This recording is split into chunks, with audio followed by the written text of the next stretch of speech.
Olá pessoal, bom dia. Aqui quem fala é o professor Guilherme. Estou aqui às 10 horas da manhã do dia 23, segunda-feira, para gravar mais um vídeo para vocês, tá? Como eu havia me comprometido, em cada aula, cada atividade nossa, cada encontro, eu vou passar uma peça processual. Eu já postei ela para vocês no sábado, então vocês já devem ter tido acesso a ela. E eu vou sempre gravar um vídeo aqui no YouTube para explicar os principais aspectos daquela peça processual para que vocês possam assistir antes da nossa aula. Aí, quando a gente estiver online na aula, naquele horário que eu marquei ali no cronograma, se eu não me engano, hoje é às 3h30 da tarde, a gente se encontra e aí eu vou esclarecer as dúvidas de vocês, falo um pouquinho mais sobre a peça, mas as principais explicações eu vou dar nesse vídeo aqui. Eu vou tentar ser o mais breve possível, porque esses vídeos acabam demorando bastante tempo para fazer o upload para o YouTube. Então, o vídeo menor ele acaba subindo mais rápido e isso agiliza um pouquinho aqui o nosso procedimento, tá? Bom, vocês deram uma olhadinha ali na peça, vocês já vão entender. A primeira observação que a gente tem que fazer é que se trata de uma petição intermediária, ou seja, a gente não está falando de petição inicial. Como é que eu faço para identificar isso? É só você perceber que já existe uma lide, né? A primeira frase do problema já deixa bem claro para a gente que a Júlia ajuizou uma ação sob o rito ordinário e que essa ação foi distribuída para a 34ª Vara da Família de São Paulo, ou seja, existe um processo já em andamento. Essa petição que a gente vai ter que fazer é uma petição intermediária. Agora a gente precisa entender qual petição intermediária que a gente está tratando. E para isso é sempre bom a gente tentar olhar e compreender em que fase, em que momento que esse processo está tramitando agora. Vamos lá. Como é que eu faço para identificar isso? Ó, no segundo parágrafo ali, a peça processual nos diz que arrolou a autora no polo passivo da lide o nome dos herdeiros de Jonas que, devidamente citados, apresentaram contestação no prazo legal. E aí tem algumas das matérias que os réus alegaram na contestação. A gente tem 5 itens ali, A, B, C, D e E. E no final ele dá o seguinte elemento para a gente. Considerando as matérias suscitadas na defesa, o juiz conferiu à autora, mediante intimação feita no dia tal, prazo para a manifestação. É essa manifestação que a gente tem que fazer. Beleza. O que eu faço agora? Vocês vão pegar lá o Código de Processo Civil e vocês vão ver que no artigo 350 e 351 existe uma peça que trata justamente de alegações sobre aquilo que o réu falou na contestação. Quer dizer, é dado ao autor o direito de se manifestar sobre as alegações do réu que foram feitas na contestação. Mas, antes da gente partir para peça em si, a gente precisa entender em quais situações que isso vai acontecer. Porque apesar de na prática os juízes sempre intimarem os autores para se manifestarem sobre as alegações do réu, isso não deveria acontecer, tá? O Código ele trata especificamente no artigo 350 das situações em que o réu alega um fato impeditivo, modificativo ou extintivo do direito do autor. Agora vocês devem lembrar da aula passada, que a gente falou sobre a contestação. Lembra que quando o réu alega um fato impeditivo, modificativo ou extintivo do direito do autor, a gente está tratando de uma defesa indireta. Então, sempre que a defesa for indireta, ou seja, sempre que o réu alegar um fato impeditivo, modificativo ou extintivo do direito do autor, esse autor vai ter a possibilidade de se manifestar sobre esse aspecto, tá? E aí ele vai ter a oportunidade de fazer a réplica. Mas, a princípio, apenas nas situações em que o réu alegar um fato impeditivo, modificativo ou extintivo do direito do autor. Ah, mas a defesa foi direta, professor, não teve nenhum tipo de alegação de fato impeditivo, modificativo ou extintivo. Via de regra, o autor não será intimado. Essa fase, esse momento processual, ele não acontece. Eu estou coçando o olho, mas eu lavei a mão, tá? E depois, qual que é a outra hipótese, a outra possibilidade de haver réplica? É quando a gente está lá no artigo 351. Olha ali, se o réu alegar qualquer das matérias enumeradas no artigo 337, e aí a gente retorna lá no artigo 337 e vê que se tratam das preliminares de contestação. Tá? O juiz determinará a oitiva do autor no prazo de 15 dias, permitindo-lhe a produção de prova. Isso quer dizer o quê? Que são duas as situações em que a gente vai ter a necessidade de réplica do autor no processo. Quando o réu alegar um fato impeditivo, modificativo ou extintivo do direito do autor, ou quando o réu alegar alguma das matérias do artigo 337, que são as preliminares de contestação. Tá? Nessas situações, e somente nessas situações, a gente vai ter a réplica do autor, certo? O nome da peça, pessoal, é réplica. Ah, mas professor, eu já vi lá no escritório que eles chamam de impugnação à contestação. Tá certo?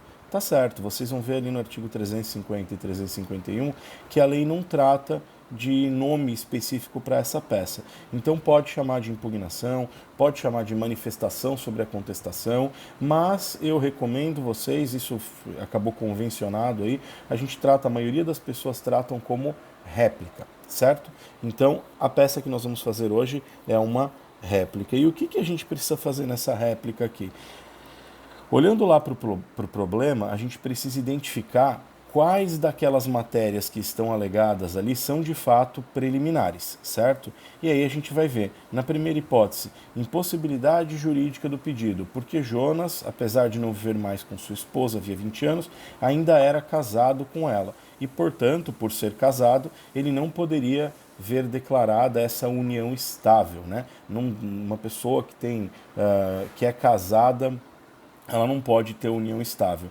Eu vou pedir que vocês olhem lá no Código Civil, não tenho anotado aqui o artigo, quero que vocês procurem mesmo, mas vocês vão ver que existe a possibilidade de reconhecimento da união estável, especialmente quando a pessoa já está separada de fato. Seria até possível um novo casamento, desde que a pessoa estivesse separada de fato depois de um determinado prazo. Agora eu não me recordo com exatidão, mas vocês podem olhar no Código Civil.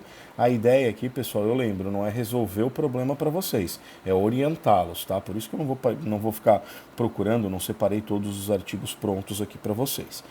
B. A autora não teria interesse de agir sob o argumento de que Jonas não deixara pensão de qualquer origem, sendo inútil a ela a simples declaração.